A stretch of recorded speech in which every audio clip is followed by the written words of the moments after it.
an interesting part of the old town. This large red sandstone building to your right is the Edinburgh College of Art, and it's where the actor Sean Connery had his first job as a life model, acting as a model for the students. He went on to bigger things after that, though, didn't he? James Bond being one of them. So this area to your right is the West Port and the Grass Market, one of the oldest parts of Edinburgh. In the distance to your right, the building with the turrets, the castle-like building, is George Heriot's school, and it's said to have inspired Hogwarts in the Harry Potter novels, written by J.K. Rowling, who spent a lot of time in Edinburgh. She also trained as a teacher in Edinburgh as well, actually. She didn't go there, but I think her children actually go there now because she still lives in Edinburgh. So we've got a good view of the castle esplanade now on your left. Again, this is where the Edinburgh military tattoo takes place every year. It takes about 3 months to construct the seating area for it, and about another 2 or 3 months to actually take it down. So it's quite a long process. And the tickets for the tattoo are always sold out well in advance. It's really difficult to get one, yeah, I know. I should probably know that already. As we approach the Long Market, the building coming up on your left was originally the Castle Hill Primary School. It's now home to the Scotch Whisky Experience. And it's one of the main attractions in Edinburgh. It's well worth a visit, especially if you've got a keen interest in whisky. Some free samples at the end of it as well, which is something that I quite like. This church here has the highest spire in Scotland. It's called the Hub, and it's the headquarters of the Edinburgh International Festival. It was originally a working church, St John's Church. The street on your left is Castle Hill, and that's the street that takes you right up to Edinburgh Castle and into the Esplanade. The Scotch Whisky Experience, or Mary King's Cross. This is the stop for you.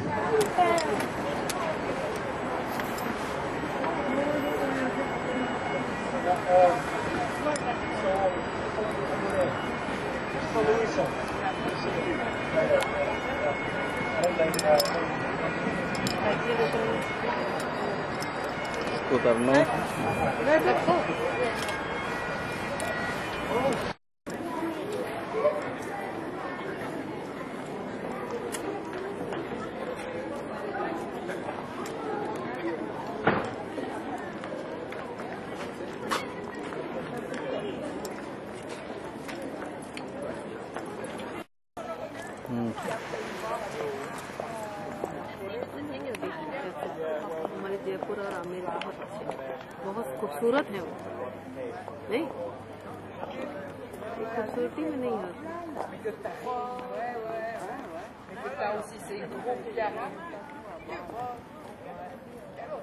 धूप तेज कम हो जाए तो ज्यादा अच्छी आएगी।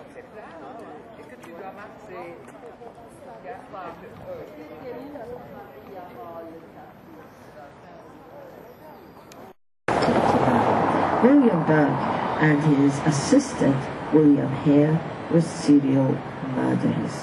They suffocated people in such a way there were no marks on the bodies, sold them to Dr. Knox. In 1 year, 1828 to 1829, they suffocated at least 16 people, and it could be over 30. The authorities became suspicious. They threatened, they charged the young men with grave robbing. William Burke denied they'd ever dug up a body in their lives. No, they had suffocated them all. On a bridge built in 1827, George the Broad Bridge, and on your right, Victoria Street, cut out of the old town at the same time. That will take you down to the Glass Market. On the left is the old Parliament House where Parliaments took place before 1707, and on the left the National Library of Scotland, on the right the Central Public Library. The next stop would be this stop for the Museum of Scotland, which has been in the process of closing, and for Greyfriars Churchyard, a great place for taking photographs, burial place of body. Bobby was a dog. He was a Skye Terrier whose loyalty to his master was rewarded by being allowed to be buried in Greyfriars churchyard near to his master's grave. Anybody walked off the next stop? No. On the right, ahead of us on the right, you see a statue of Bobby, sculpted 6 months before he died in 1872. So he's the most famous dog in the world, and the most photographed statue in Scotland. It's on the right there. You see him twice, we come round. There he is on the right. And if you look in the gates of the churchyard, you'll see the red granite tombstone, and that's Bobby's, just inside the gates. No, you can't see, it's covered in people. And here it was on the left. Bristol Port. Bristol's a corruption of Brewsters or Brewers. Port Gate. This is where there's a gate out of Edinburgh, and you would have been in the Borough area of that wild countryside, huge moorland here, where the Borough Lock was as well, and it provided water for the people in the old town. The land is all reclaimed, and there's no water here at all anymore. Instead of that, you've got Edinburgh University building straight ahead of us, the Edinburgh University. The building with the turrets, that is Old College, part of Edinburgh University. It's used by their Faculty of Law, and attached to it is McEwen Hall, and McEwen Hall is the glass for the soldiers and life jackets for the sailors. He really started writing novels, and he based his character upon his tutor at university, a man called Joseph Bell. Well, his novels were the Sherlock Holmes novels. So Joseph Bell, his tutor, was Sherlock Holmes, and he knew it. And I think he laughed about it and thought it was ridiculous, but he was quite happy that he should be Sherlock Holmes. On the left is the meadows, and that's all that's left of the Borough Muir. It's a huge property across it all. But this time of year is fine. Forest Road we're in now, and on the left you see a bit of the city wall. Ahead of us on the left is Greyfriars Souvenirs, and just after Greyfriars Souvenirs is a bit of the Flodden Wall. The Flodden Wall was the second wall built around the city. The first wall was the King's Wall, 1450. The Flodden Wall was 16th century. So there's Greyfriars, and looking next to it, you see that wall. It was 25 foot high. If you go into Greyfriars churchyard, you'll see a lot more of it. And you see Harriet's is outside the wall of the city. George Henry's, good view of it there. On your left you've got Bobby again, and the road that goes down into the grass market. So the granite tombstone. So we're turning into Chambers Street, and the next stop will be the stop for the museum. Here, the modern part of it on the right, that was completed in 2002, and ahead of us, the older part was 1862. It's free to go into, and there's loads to see there. It really is. There's something for everybody. We spent a whole day in the museum. In fact, I've been 3 or 4 times in the year so far, and I still haven't managed to get all the way around it. A lot of interesting exhibitions. There's one on Mary Queen of Scots. I think it's just not due to start. That should be an interesting one. It's our most famous on it.